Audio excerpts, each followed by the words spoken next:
Start. Sir, a very large number of honorable members, almost 20 of them, have participated in this debate on this bill which has been pending between the two houses for a reasonable period of time. Stop. Sir, as I had mentioned in the opening, this bill was first brought in by an ordinance on the 18th of July 2013, and in order to maintain the continuity, some of the provisions relate back to the date on which the ordinance came in. Stop. Similarly, an honorable member wanted to know as to why one of the provisions with regard to sharing of information relates back to 6th of March 1998. Stop.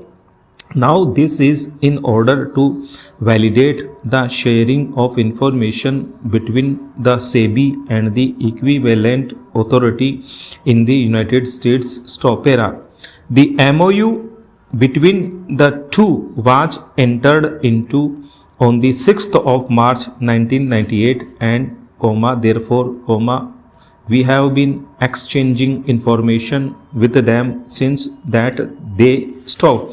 So, in order to validate the information which SEBI has got from the United States in relation to any market violations or its investigations, this particular provision has been related back to that date so that no person who is otherwise guilty can get advantage of the fact that the information was unlawfully obtained from the United States. It has been given the sanction of law itself. Stop. Sir, before I reply to some of the other questions which have been raised, let me clarify the principal issue, which a large number of members have raised, with regard to this rupees 100 crore requirement. Stop. The scheme of the act, as it originally has been, has been marginally altered by one of the amendments which have been introduced. Stop. The provision that deals with these collective investment schemes is section 11A. Stop.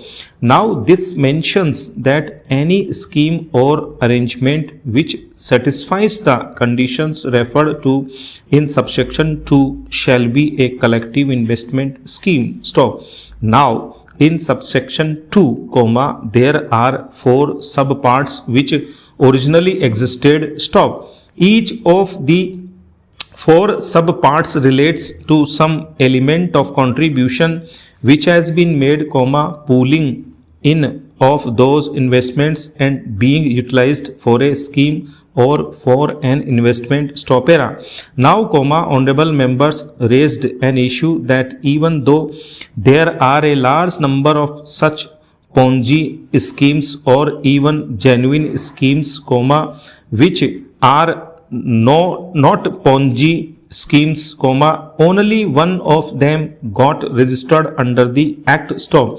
The reason was that the person who framed the schemes would frame it in a manner that by definition it would not fall into one of the conditions of subsection 2. So, they would frame a scheme in a manner which would bypass each of the 4 conditions and then say, no law is applicable to us. Stop. The state legislations would apply to the chit funds. Stop.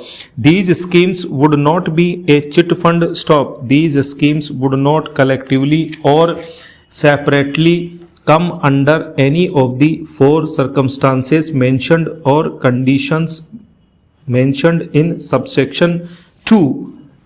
Now, these conditions which are mentioned in subsection 2, for those existing conditions, there is no requirement of rupees 100 crore. Stop.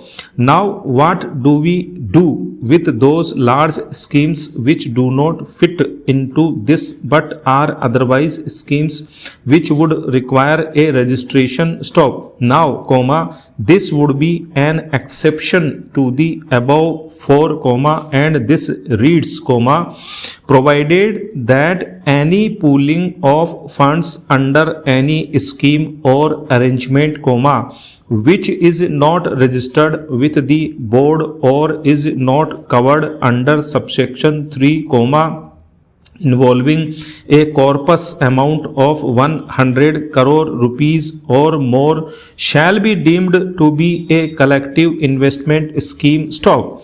The word is deemed to be. Stop. Now, comma, deemed to be is a legal fiction. Stop. It is not, comma, but we are deeming it to be. Stop. So, comma, by a fiction, comma, we are assuming it to be so. Stopera. So, comma, the new scheme of the act is that any collective investment scheme, comma, which falls under first four categories will be a collective investment scheme, comma, but if somebody frames a scheme, comma, which is outside the language of those four exceptions, comma, and he is pooling in more than 100 crores or collecting more than 100 crores, comma, whichever way he frames the scheme, comma, that scheme would be covered under this proviso by this deeming fiction. Stop. So, comma, it is a very wide definition